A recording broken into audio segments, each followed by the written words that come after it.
మనం రెండవ సందేశాన్ని ఆలకిద్దాం. తెస్సలోనీయులకు రాసినటువంటి మొదటి పత్రిక 4వ అధ్యాయం. తెస్సలోనీయులకు రాసిన మొదటి పత్రిక 4వ అధ్యాయం 13వ వచనం నుంచి 18వ వచనాల వరకు మనం మార్చి చదువుకుందాం. 13వ వచనం నుండి 18వ వచనం వరకు మనం మార్చి చదువుకుందాం. సహోదరులారా, నిరీక్షణ లేని ఇతరుల వలె మీరు దుఃఖపడకుండు నిమిత్తము నిద్రించుచున్న వారిని గూర్చి మీకు తెలియకుండుట మాకిష్టం లేదు.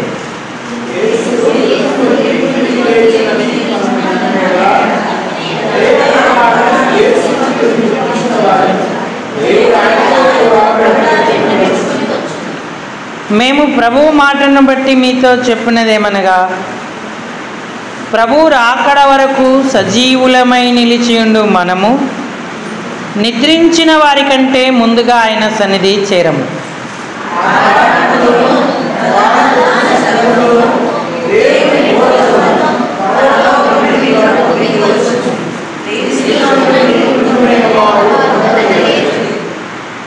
ఆ మీదట సజీవులమై నిలిచియుండు మనము వారితో కూడా ఏకముగా ప్రభువును ఎదుర్కొనుటకు ఆకాశ మండలమునకు మేఘముల మీద కొనిపోబడుదుము.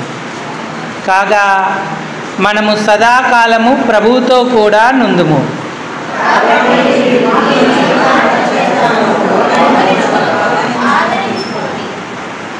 18వ వచనాన్ని అందరం కలిసి బిగ్గరగా స్పష్టంగా పదం విడదీస్తూ నెమ్మదిగా చదవండి. తొందరపడద్దు, ఎవరో తోసేస్తున్నట్టు వెళ్ళొద్దు. ప్రతి మాట మనం అర్థం చేసుకోవడానికి ప్రయత్నం చేద్దాము. 18వ వచనం.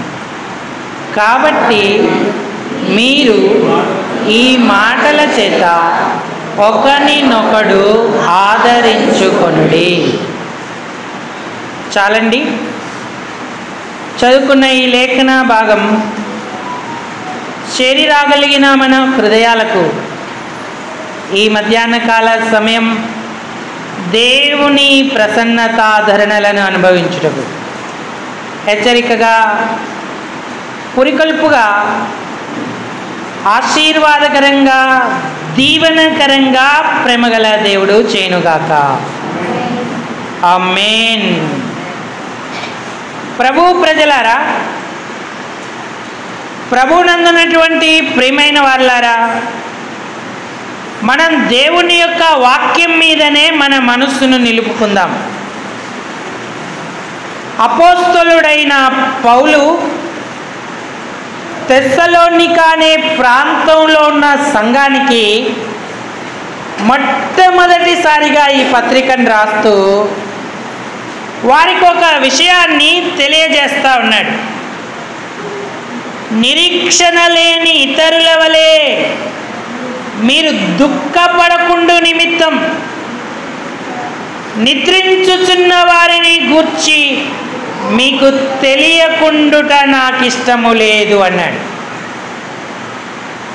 ఎవరు నిద్రిస్తున్నారు అంటే, ఎవరైతే క్రీస్తునందు మృతి పొందారో వారు నిద్రిస్తున్నారు అన్నాడు. ఒక నిజమైన క్రైస్తవునికి మరణం ఎప్పుడూ విషాదం కాదు, మరణం ఎప్పుడూ కీడు కాదు, మరణం ఎప్పుడు నష్టము కాదు. దేవుని వాక్య ప్రకారం రక్షణ పొంది బాప్తిస్మము తీసుకొని ప్రభు వాక్య నియమాల ప్రకారం అపోస్తుల బోధ, సావాసం, రొట్టె విరుచుట, ప్రార్థన చేయుట యందు ఉండి సిద్ధపాటుతో దేవుని పిలుపు పొందుకొని ఆయన దగ్గరికి వెళ్ళిన వారికి అది ఎంతో ధన్యత. ప్రభువునందు మృతినందు మృతులు ధన్యులు అన్నాడు. మరణం ధన్యతను కలగజేస్తూ ఉంది. యెహోవా భక్తుల మరణం విలువైనది అన్నాడు. అది విలువ గలది అన్నాడు దేవుడు. ధన్యకరమైనది, మరణం విలువైనది. అంతేకాదు పౌలు గారు అన్నారు, నా మట్టుకైతే బ్రతుకుట క్రీస్తే, చావైతే లాభము అన్నాడు. ఏమన్నాడండి? లాభము అన్నాడు. ఎంత చిత్రంగా మాట్లాడుతున్నారు భక్తులు. ప్రసంగి అన్నాడు, ఒకని జన్మదినము కంటే మరణదినమే మేలు అన్నాడు. మరణం ధన్యకరమైనది, విలువైనది, లాభకరమైనది, మేలుకరమైనది. మేలు అందరికీ కాదు, మళ్ళీ క్రీస్తునందున్న వారికి మాత్రమే ఇలాంటిది అన్నాడు. కాబట్టి ఈనాడు ప్రభువైన యేసుక్రీస్తుని నీ సొంత రక్షకుడిగా అంగీకరించావా? ఈ ధన్యకరమైన, విలువైన, లాభకరమైన, మేలుకరమైన మరణం ఉంది. ప్రభుతో యుగాయుగాలు ఉండడానికి సిద్ధపడుతున్నావా? క్రీస్తుకు వేరుగా మనం మరణిస్తే అది మనకు ధన్యత కాదు, అది విలువైన మరణము కాదు, అది లాభకరమైనది కాదు, అలాగే అది మేలుకరమైనది కాదు. ధనవంతుడు చనిపోయాడు. ధనవంతుడు భూలోకంలో అన్ని సుఖాలతో జీవించాడు, కావలసినంత ఉంది. కానీ అతని మరణం అతనికి కీడు, అతని మరణం అతనికి నష్టం. అది ఏమాత్రము విలువలేని మరణం. అది ఎంతో భ్రష్టమైనది, ధన్యమైనది కాదు. ఎందుకంటే అతడిక్కడ కన్ను మూసి పాతాళంలో కళ్ళు తెరిచాడు. అగ్నిజ్వాలల మధ్య యాతన పడుతున్నాను అన్నాడు. తన అన్నదమ్ములను రక్షించడానికి ఎంతో ప్రయత్నం చేశాడు. ఇక ఎన్నటికీ అక్కడ నుండి బయటపడలేనని వేదన పడుతూ ఉన్నాడు. కానీ లాజరు మరణం ధన్యకరమైనది, అది లాభకరమైనది, విలువైనది, మేలుకరమైనది. మనందరికీ తెలుసు, లాజరు దరిద్రుడు అని దేవుని వాక్యం చెప్తుంది. దరిద్రుడు అంటే భూలోకములో ఉన్న వారందరికంటే ఆయన దరిద్రుడు. ఇక అంతకు మించిన దరిద్రులు ఎవరు ఉండరు. దరిద్రుల పేర్లు రాస్తే మొట్టమొదటి పేరు ఆయన పేరు రాయాల్సి వస్తుంది. అంత దౌర్భాగ్య స్థితిలో ఉన్నాడు. ధనవంతుని ఇంటి వాకిట ఉండి ఒక రొట్టె ముక్క పడుతుందేమో ఆకలి తీర్చుకుందాం అనుకున్నాడు. ఆహారం లేదు, వస్త్రం లేదు, ఇల్లు లేదు, తల్లిదండ్రులు, అన్నదమ్ములు, బంధుమిత్రులు, భార్య పిల్లలు మత్సుకైనా కనబడరు. పోతే ఇవన్నీ లేకపోయా ఆరోగ్యమైన ఉంది అనుకుంటే అరికాలు మొదలుకొని నడినెత్తి వరకు పచ్చి పుల్లు గాయాలున్నాయి. కుక్కలు వచ్చి అతని కురుపులను నాకేను అన్నాడు. ఎంత జుగుత్సుకరమైన పరిస్థితి, అసహ్యకరమైన పరిస్థితి. భూలోకంలో ఇలాంటి స్థితిని ఎవరైనా ఆశిస్తారా, కోరుకుంటారా? కానీ ప్రియులారా, ఎప్పుడో ప్రభువైన యేసుక్రీస్తును సొంత రక్షకుడిగా అంగీకరించాడు. ధనవంతుడు చనిపోయినట్టు లాజరు కూడా చనిపోయాడు. లాజరు చనిపోగానే దేవదూతలు వచ్చి అబ్రహాము రమ్మున అనుకొనుటకు అతన్ని కొనిపోబడేను అన్నాడు. సాదర ఆహ్వానం, గొప్ప సుస్వాగతం లాజరుకు లభించింది. ఎందుకంటే యేసుక్రీస్తునందు విశ్వాసం ఉంచాడు, పాపక్షమాపణ పొందాడు. అతని మరణం అతనికి ధన్యత చేకూర్చింది. ఆ మరణం విలువైనదైంది, ఆ మరణం లాభకరమైంది. లాజరుకు ఆ మరణం మేలుకరమైంది. ఎందుకంటే తన ప్రయాసాలన్నింటి నుంచి కూడా ఆయన విడుదల పొందినటువంటి వాడిగా ఉన్నాడు. ధనవంతుడు చనిపోతే ఊర్లో వాళ్ళందరూ వచ్చారు. కర్చూపులు అడ్డం పెట్టుకొనో, కొంగులు అడ్డం పెట్టుకొనో ధనవంతుడిని చూశారు, వెళ్ళిపోయారు. ఎంతో ఆర్భాటంగా ధనవంతుడు కాబట్టి బాణాసంచాలు కాలుస్తూ మేళాలు వాయిస్తూ ఒక చక్కని సుగంధ వాసన వేసే చెక్కపెట్టె తయారు చేసి అతన్ని తీసుకుని వెళ్ళి ఉండవచ్చు. గొప్ప గొప్ప ప్రవక్తలు, గొప్ప గొప్ప దైవజనులు ఆ ధనవంతుడి యొక్క సమాధి కార్యక్రమాన్ని ఘనంగా జరిగించి ఉండవచ్చు. కానీ ప్రియులారా, ఎంత ఘనంగా భూలోకంలో అతడు తీసుకెళ్ళబడినా అతడు పాతాళంలో యాతన పడుతున్నాడు, దుఃఖపడుతున్నాడు, వేదన పడుతున్నాడు. అగ్ని జ్వాలల మధ్యనున్నాను అంటూ ఉన్నాడు. ఏం లాభం? కానీ లాజరుకి అన్నదమ్ములు రాలేదు, అక్క చెల్లెళ్ళు రాలేదు, బంధువులు రాలేదు. కనీసం ఆ ఊర్లో ఎవరైనా నా వారు అని వచ్చి ఏడవడానికి కూడా అవకాశం లేని పరిస్థితుల్లో లాజరు ఉన్నాడు. బహుశా అది గ్రామ పంచాయతీ అయితే పంచాయతీ వాళ్ళు, లేదా మున్సిపాలిటీ అయితే మున్సిపాలిటీ వాళ్ళు లాజరు యొక్క శవాన్ని తీసుకెళ్ళిపోయారు. ఏదో ఖననం సమాధి చేసేశారు, వదిలేశారు. అతనికి ఏ కార్యక్రమాలు ఇంకా చేయలేదు. కానీ దేవుడు అబ్రహామురమునకు తీసుకెళ్ళాడు, నెమ్మదినిచ్చాడు, యుగాలు మహిమతో నింపాడు. అక్కడ మహిమ దేహం లాజరుకు ఉంది. అది నిద్ర. మరణాన్ని దేవుడు నిద్రతో పోలుస్తున్నాడు. నీకు రక్షణ లేకపోతే ఈ అనుకూల సమయమందే ప్రభువును సొంత రక్షకుడిగా అంగీకరించు. యేసయ్య మనందరి పాపాల కొరకు ప్రాణం పెట్టాడు. ఇది నీకు ధన్యకరమైనదిగా ఉండాలంటే, గొప్ప దీవెన కావాలంటే నువ్వు ఆయన అంగీకరించు. ఎందుకంటే మనందరం ఈ లోకాన్ని విడుస్తాం, మరణం అందరికీ వచ్చును అని దేవుని వాక్యం చెప్తుంది. అయితే బ్రతుకు వారు దాన్ని మనస్సున పెట్టుదురు అన్నాడు. ఎప్పుడైతే నువ్వు ప్రభువైన యేసుక్రీస్తులోకి వస్తావో అప్పుడు నీ మరణం ఎంతో ఘనంగా, ఎంతో విలువైనదిగా, మేలుగా ఉంటుంది. లేకపోతే అది నీకు మాత్రం మరి కీడుగా, నీకు మాత్రం నష్టంగా, నీకు మాత్రమే భ్రష్టంగా ఉంటుంది. ధనవంతుడి వలె నువ్వు యుగయుగాలు ఆ అగ్నిలో కాలడం ఆయనకి ఇష్టం లేదు.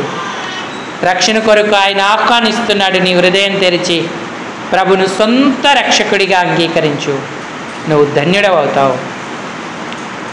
ప్రభు యొక్క కృప నీ మీద నిలిచి ఉంటుంది. ఒకవేళ రక్షించబడి దేవుని బిడ్డలమై ఉంటే మనం మరణం గురించి భయపడనక్కరలేదు.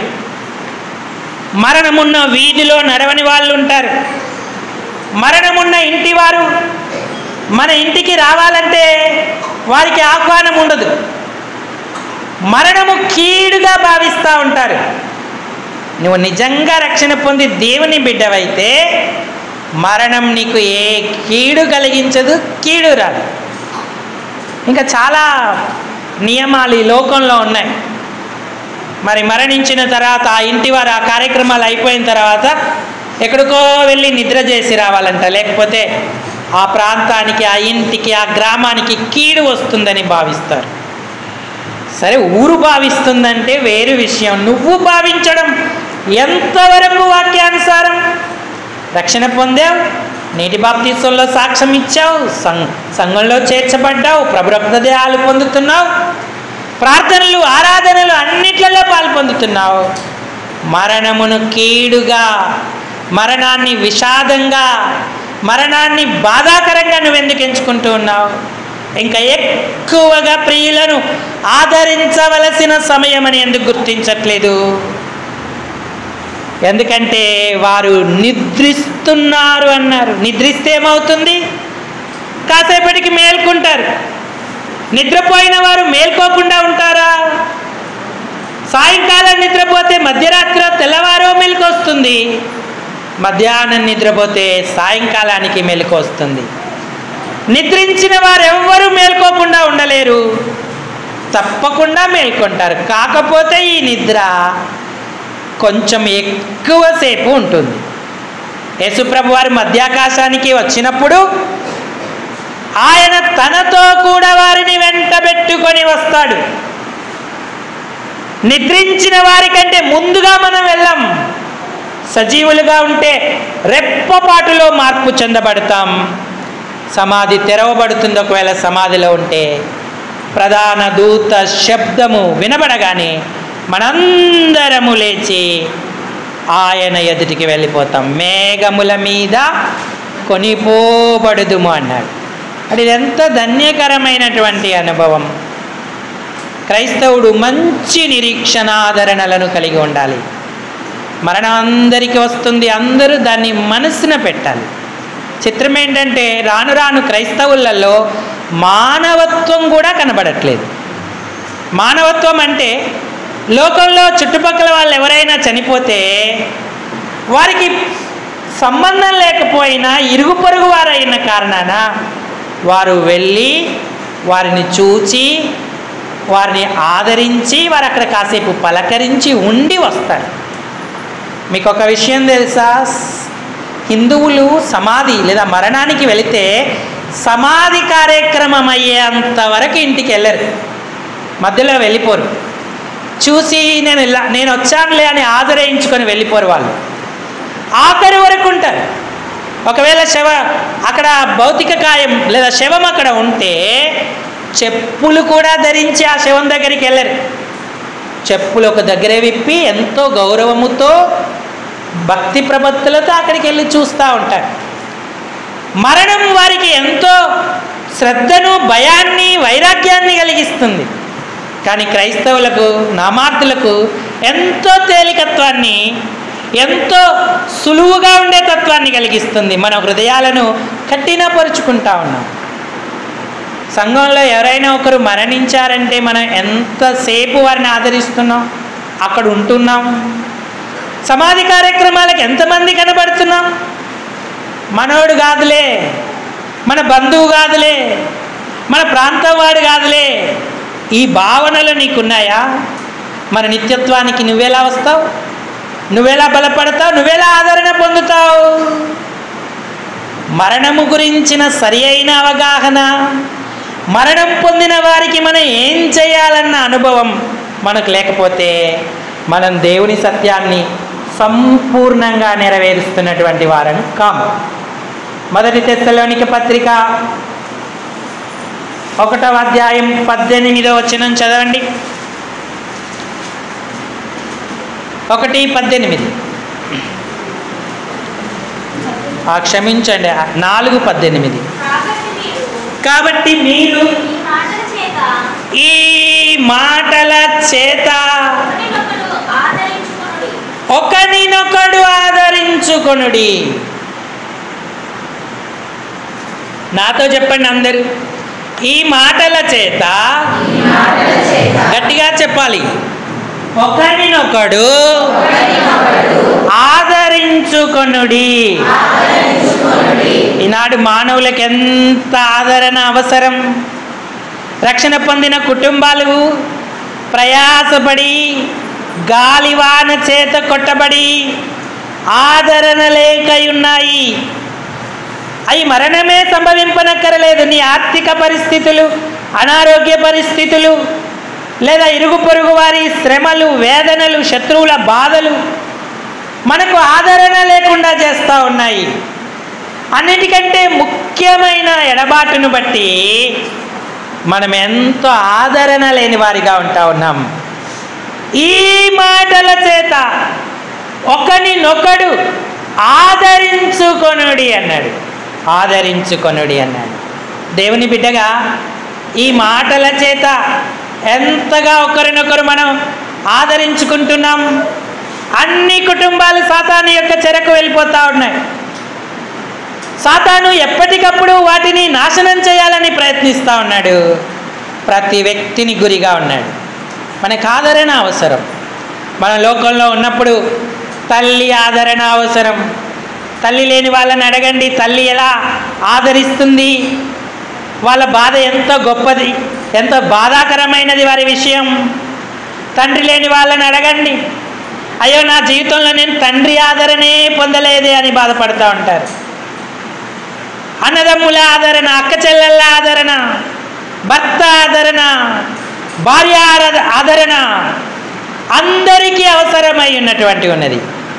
అయితే ఈ లోకంలో ఉన్న మనుషుల ఆదరణ తాత్కాలికమే, అయినా అవసరమే. అయితే శాశ్వతమైన ఆదరణ దేవుడు మాత్రం ఇవ్వగలడు.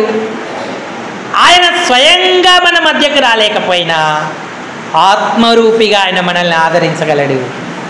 అంతేకాదు ఈ మాటల చేత ఒకరినొకడు ఆదరించుకొనుడి అన్నాడు. ఆయన ఇచ్చిన సత్యవాక్యం, ఆ వాక్య ప్రకారంగా ప్రవర్తించుట ద్వారా మనము గొప్ప ఆదరణను అనుభవించగలుగుతూ ఉంటాం.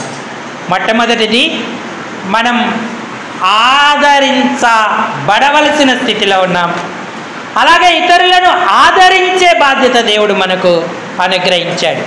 రోమాపత్రిక 1వ అధ్యాయము 11వ వచనం. రోమీలకు రాసిన పత్రిక 1వ అధ్యాయము 11వ వచనం.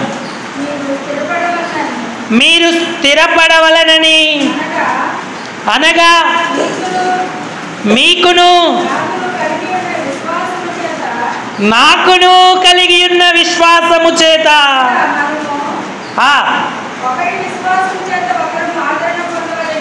ఒకరి విశ్వాసము చేత ఒకరము ఆదరణ పొందవలెను.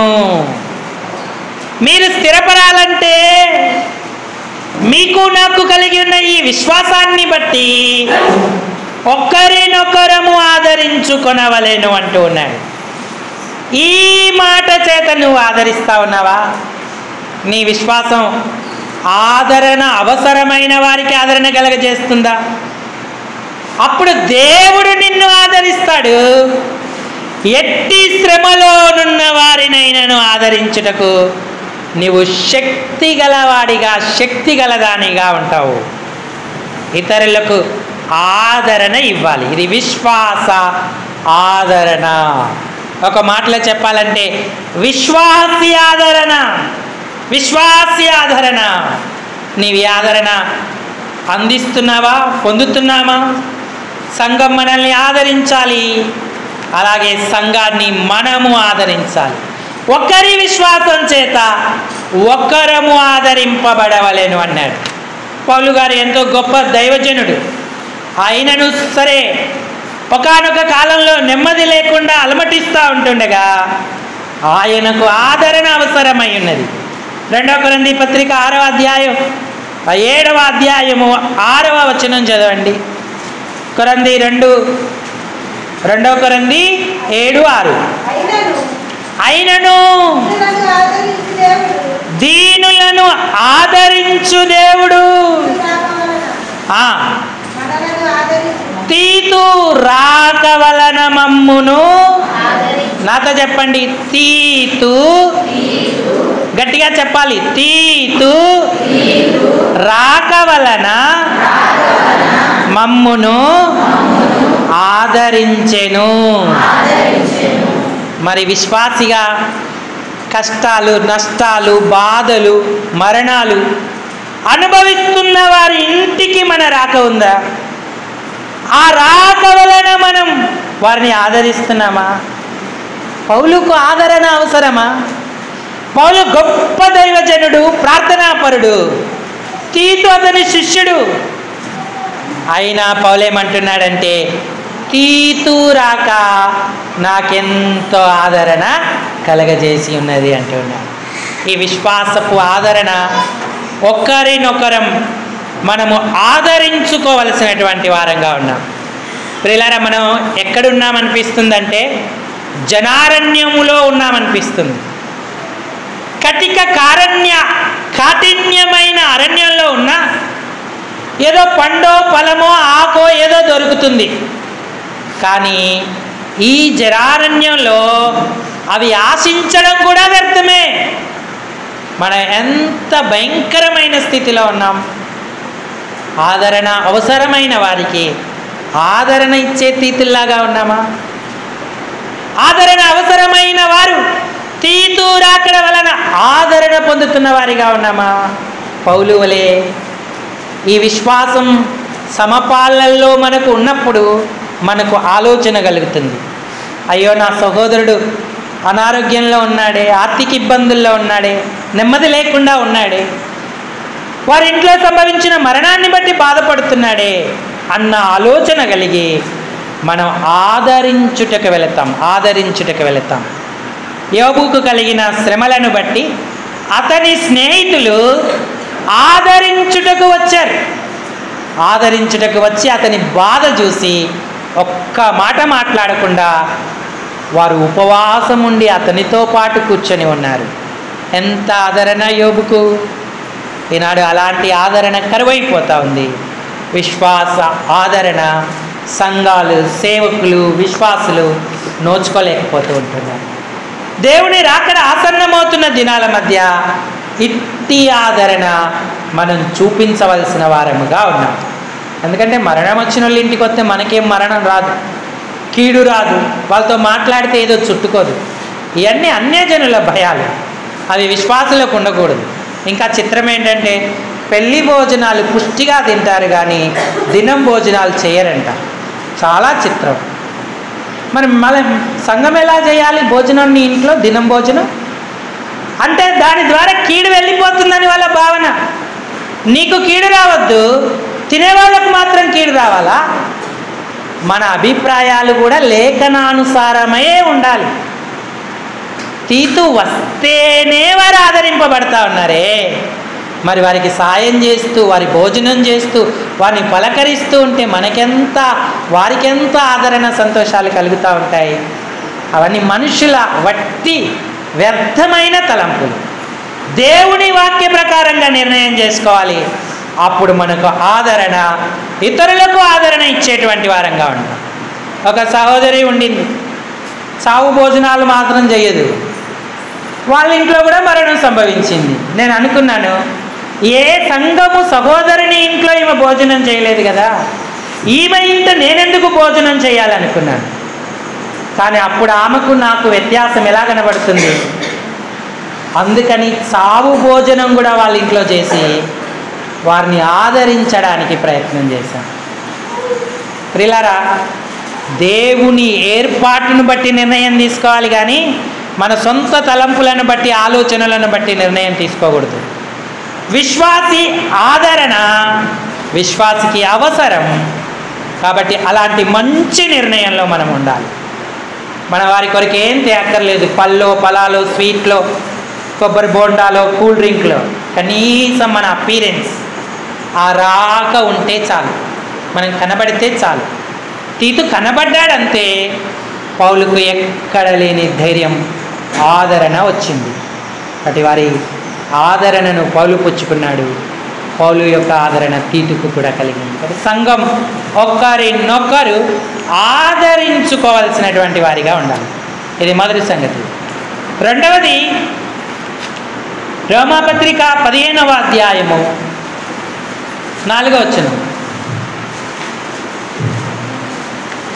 రోమా 15:4.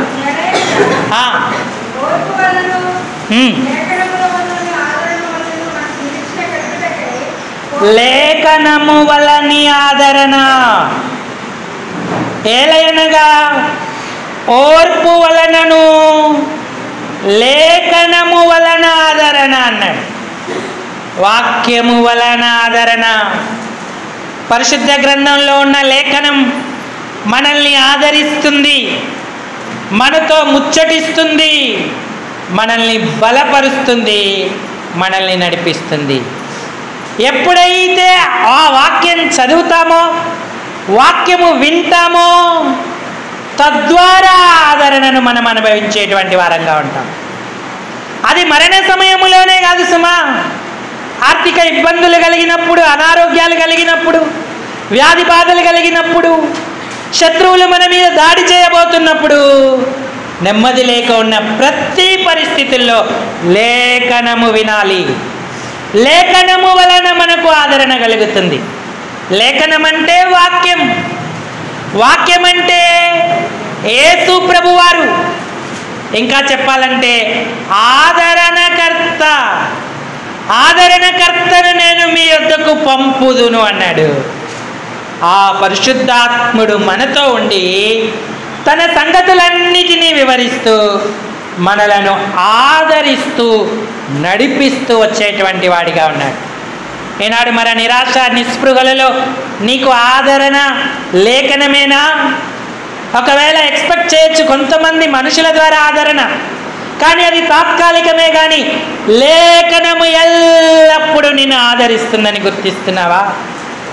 ఈ లోకంలో ఎవరు ఆదరించినా ఆదరించకపోయినా దేవుని వాక్యం నిరంతరం మనల్ని ఆదరిస్తుంది. అబ్రహాము ఒంటరివాడే, ఎంతో విస్తారమైన దాసదాసి జనాంగాలున్నా రాత్రులు ఎంతో నిరాశతో ఉండేవాడు. దేవుడిస్తానన్న వాగ్దానం పూర్తి కాలేదు. ఆకాశ నక్షత్రాలను చూచినప్పుడు దేవుడు మాట్లాడేవాడు, అబ్రహామా దిగులు పడకు, ఈ ఆకాశ నక్షత్రాల వలె నీ సంతానాన్ని విస్తరింపజేస్తాను, నువ్వు లెక్క పెట్టగలుగుతావా, లెక్కబెట్టు అంటూ ఉన్నాడు. అబ్రహాముకు రాత్రులు ధైర్యం, ఆదరణ కలిగింది. ఆయన మధ్యాహ్న సమయంలో ఆ ఎడారిలో నడిచి వెళతా తెల్లవారు కలిగిన ఆదరణ అప్పుడే సన్నగిల్లిపోతా ఉంటుండగా మరలా దేవుడు వాక్యం వల్ల ఆదరిస్తూ ఉన్నాడు. అబ్రహమా, ఇసుక రేణువులను లెక్క పెట్టగలవా? నీ సంతానం అంత విస్తారమవుతుంది అని దేవుడు అబ్రహామును ఆదరిస్తూ వచ్చాడు. అందుకే పగలు రాత్రి ఆయన ఆదరణ పొందుకున్న అబ్రహాము నిరాశపడలేదు, నిరీక్షణను చేపట్టాడు. వాగ్దానము చేసిన వాడు నెరవేర్చుటకు సమర్థుడని నమ్మి విశ్వాసము వలన బలం పొంది 100 ఏళ్ల వాడైనప్పుడు కుమారుణ్ణి కన్నాడు. విశ్వాసులందరికీ మాదిరిగా నిలిచాడు. అందుకేనండి వాక్యం వినమని చెప్పేది, వాక్యానికి సమయానికి రమ్మని చెప్పేది, వాక్యం భద్రపరచుకోమని చెప్పేది, వాక్యం చదవమని చెప్పేది. వాక్యాన్ని మనం నిర్లక్ష్యం చేస్తే ఆదరణ కోల్పోతాం, ఆదరణ దొరకదు. ఆదరణ దొరకకపోతే ఎవరు ఆదరించలేదు. అన్న ఆదరిస్తాడు, తమ్ముడు ఆదరిస్తాడు, భార్య భర్త పిల్లలు ఆదరిస్తారనుకుంటే అది భ్రమే. ఒకవేళ ఆదరించిన అది తాత్కాలికమే అని గుర్తించాలి. వాక్య ఆదరణ అవసరమని గుర్తించాలి. ఈ మాటలు మొట్టమొదటిది విశ్వాసాదరణ, రెండవది వాక్యపు ఆదరణ, మూడవది కొలసీలకు రాసినటువంటి పత్రిక, లేదంటే ఫిలిప్పీ పత్రికకు రండి, 2వ అధ్యాయం 1వ వచనం చదవండి. ఫిలిప్పీ పత్రిక 2 1వ వచనం. కావున క్రీస్తునందు ఏ హెచ్చరిక అయినను ప్రేమ వలన ఆదరణ, ప్రేమ వలన ఆదరణైనా నా సంతోషం పరిపూర్ణం చేయుడి అన్నాడు. ఇది ప్రేమ ఆదరణ. ప్రేమ లేకుండా ఎవరిని మనం ఆదరించలేము. ప్రేమ ఆదరణ. ఈ ఆదరణ మనం కలిగి ఉంటూ ఉన్నామా? ప్రేమాదరణ. మొదటిది విశ్వాస ఆదరణ, రెండవది వాక్య వలన ఆదరణ, మూడవది ప్రేమ వలన ఆదరణ. ఎలా దొరుకుతుంది ప్రేమ వలన ఆదరణ? ఒక అమ్మ, ఒక తల్లి ఏడుస్తూ ఉంది. అమ్మ ఎందుకు ఏడుస్తున్నావమ్మా, ఎందుకు బాధపడుతున్నావు అంటే, అయ్యా నా పిల్లలు నన్ను ఆదరించట్లేదు, నా 2 పిల్లలు, నాకు 2 మగ సంతానం వారు ఆదరించట్లేదు, నాకు భోజనం పెట్టట్లేదు, నన్ను ఇంట్లోకి రానివ్వట్లేదు అని ఏడుస్తుంది. ఎందుకమ్మా అలా చేస్తున్నారు, ఏమైంది? మొన్నటిదాకా బాగానే చూసుకున్నారు కదమ్మా అని అడిగితే, మొన్నటిదాకా బాగానే చూసుకున్నారయ్యా, మొన్నటిదాకా నా పెన్షన్ వచ్చింది, నా పింఛన్లో కొంత భాగం వారిద్దరికి ఇచ్చాను, వారు నాకు భోజనం పెట్టారు, ఇంట్లో చేర్చుకున్నారు. ఈ నెల నా పింఛన్ నా మందులకే సరిపోయింది, వారిద్దరికీ నేను ఏమి ఇవ్వలేకపోయానయ్యా, వారు నాకు భోజనం పెట్టట్లేదు, ఆదరించట్లేదు అని బాధపడతా ఉంది. ప్రేమాదరణ. ఏది తల్లి మీద ప్రేమ, ఏది పిల్లల మీద ప్రేమ? ప్రేమ లేదు, ఆదరణ దొరకదు. ఈ దినాలలో మానవులంతా కఠిన హృదయులై ఉంటున్నారు. సంఘములో కూడా ప్రేమాదరణ లేనటువంటి స్థితిలో మనం ఉంటూ ఉన్నాం. ఈ మాటల చేత ఒకరినొకరు ఆదరించుకొనుడి అన్నాడు. ప్రేమ లేకపోతే ఇతరులను ఆదరించలేము. నువ్వెవరో నేనెవరో అన్నట్టుగా ఉంటాం. అంటే మొదటిది విశ్వాస ఆదరణ, రెండవది వాక్యము వలన ఆదరణ, మూడవది ప్రేమ వలన ఆదరణ. ఒకవేళ మనుషులు ఇవి బాధ్యతలు చేయకపోతే దేవుడే ఈ బాధ్యతలు నెరవేరుస్తాడు. ఈ బాధ్యత మనుషుల మీద అని మనం ఆధారపడకూడదు, దేవుని మీదనే ఆధారపడాలి. నెరవేర్చిన వారు ధన్యులవుతారు, నెరవేర్చని వారు లెక్క ఒప్పజెప్పవలసిన వారుగా దేవుని ఎదుట నిలువబడతా ఉంటారు. ఇంకొక ఆదరణ ఉంది. ఏ ఆదరణ అది? ఇది శాశ్వతమైన నిత్యమైన ఆదరణ. 2 కొరింథీ పత్రిక 2వ అధ్యాయము 16-17 వచనాలు. 2 కొరింథీ పత్రిక క్షమించండి 2వ తెస్సలోనిక పత్రికకు రండి. 2వ అధ్యాయం 16 వచనం. మనలను ప్రేమించి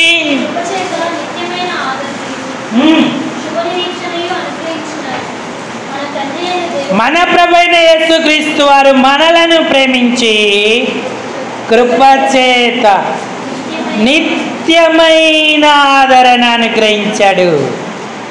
ఆయన మీ హృదయాలను ఆదరించి ప్రతి సత్కార్యమునందును ప్రతి సద్వాక్యమునందును మిమ్మును స్థిరపరచునుగాక.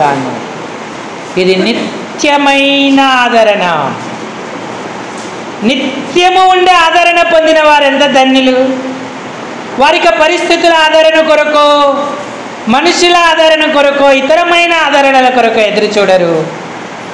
ఆయన బలిష్టమైన బాగుల మధ్య బంధింపబడి ఉంటారు. ఆయనే ప్రతి సద్వాక్యమునందును మంచి అనుభవం సత్కార్యములయందును మనల్ని స్థిరపరిచేటువంటి వాడిగా ఉంటాడు. ఈ ఆదరణను అనుభవిస్తూ ఉన్నామా? అన్న ఆదరణ లేక చాలా కాలం ఉండింది. భర్త చాలా మంచివాడే, పాపం ఆదరించాడు, కానీ ఆదరణ దొరకలేదు. ఎందుకు అన్నా నువ్వు భోజనము చేయటం మానేశావు? అన్నా ఎందుకు 10 మంది పిల్లల కంటే నేను నీకు శ్రేష్టమైన వాడను కానా అని ఆదరించాడు. కానీ అన్నకు ఆదరణ దొరకలేదు. వైరియగు పెన్నిన విసిగిస్తూ ఉంది, కోపం పుట్టిస్తూ ఉంది. అన్న ఎప్పుడైతే దేవుని ఆలయానికి వచ్చి స్తంభము దగ్గర ఏలి కూర్చొని ఉంటుండగా బహుదుఃఖాక్రాంతురాలై దేవుని సన్నిధిన కన్నీరు విడిచి ప్రార్థించిందో ఆమె నిత్యమైన ఆదరణ పొందింది. ఆమె సమస్యకు పరిష్కారం అప్పుడే లభించలేదు, కానీ ఆమెను ఎవరు అర్థం చేసుకోకపోయినా దేవుడు అర్థం చేసుకొని నిత్యమైన ఆదరణ పొందే ఆమెకి ఇచ్చాడు. అప్పుడు ఏలి ద్వారా దేవుడు ఆమెకేమి సందేశం ఇచ్చాడు? 17-18 సమూయేలు మొదటి గ్రంథం 1 అధ్యాయం 17-18 వచనాలు.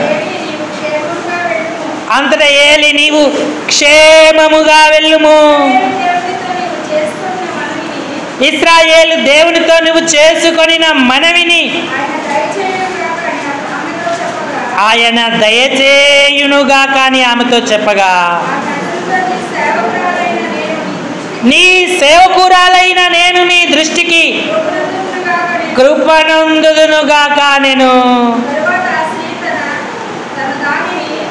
ఆ స్త్రీ తన దారిన వెళ్ళిపోయి భోజనము చేయుచు నాట నుండి దుఃఖముఖిగా నుండుట మానేను. నాతో చెప్పండి, నాట నుండి. గట్టిగా చెప్పాలి, అందరూ చెప్పాలి.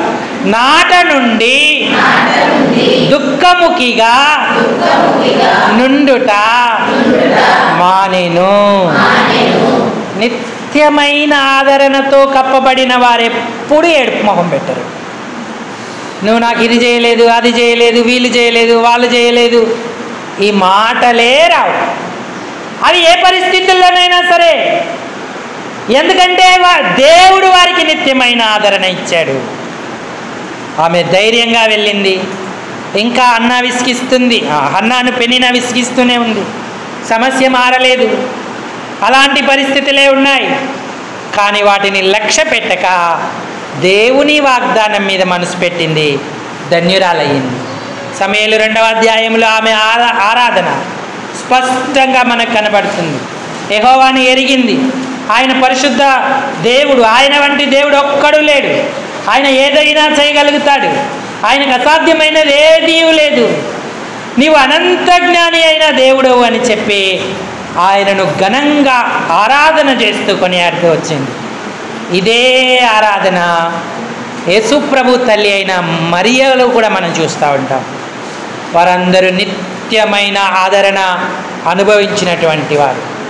విశ్వాస ఆదరణ, లేఖనము వలన ఆదరణ, తర్వాత ప్రేమ వలన ఆదరణ, నిత్యమైన ఆదరణ. ఎప్పుడైతే మనం ప్రభుకు సమీపంగా ఉంటామో మనం కోరిన ఆదరణ కూడా ఆయన మనకు అనుగ్రహిస్తాడు. ధనవంతులకే ఇచ్చాడు, రక్షణ లేని వాళ్ళకే ఇచ్చాడు కోరిన ఆదరణ. నువ్వు దేవుని బిడ్డవు, ఆయన ప్రశస్త రక్తం చేత కడగబడినవాడు. నీకెందుకు ఆయన నువ్వు కోరుకున్న ఆదరణ దయచేయడు? లూకాసు వార్త 6వ అధ్యాయం 24వ వచనం. లూకా 6:24. అయ్యో ధనవంతులారా,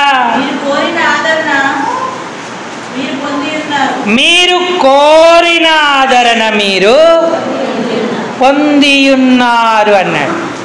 ధనవంతులు ఏదో కోరుకున్నారు, ఆదరణను దేవుడు వారికి ఇచ్చాడు. మరి దేవుని పిల్లలమైన మనకెందుకు ఆయన ఆదరణ ఇవ్వడు? నీకే ఆదరణ కావాలో ఆయన ఆదరణ అనుగ్రహించేటువంటి వాడిగా ఉంటాడు. ఎందుకంటే ఎవరికైనా ఏదైనా ఇచ్చేది దేవుడే. పొందగోరు వాని వల్ల, ప్రయాసపడు వాని వల్ల, పరిగెత్తు వాని వల్ల ఏమీ కాదు, కానీ కరుణించ దేవుని వలననే సమస్తము అగును అన్నాడు. ఆయన ఏర్పాట్లోకి మనం వచ్చినప్పుడు కోరిన ఆదరణ మనకు అనుగ్రహించేవాడిగా ఉంటాడు. దేవుడు ఆదరణకర్త, ఆదరించేటువంటి దేవుడు, సమస్త ఆదరణనిచ్చేటువంటి రక్షకుడు.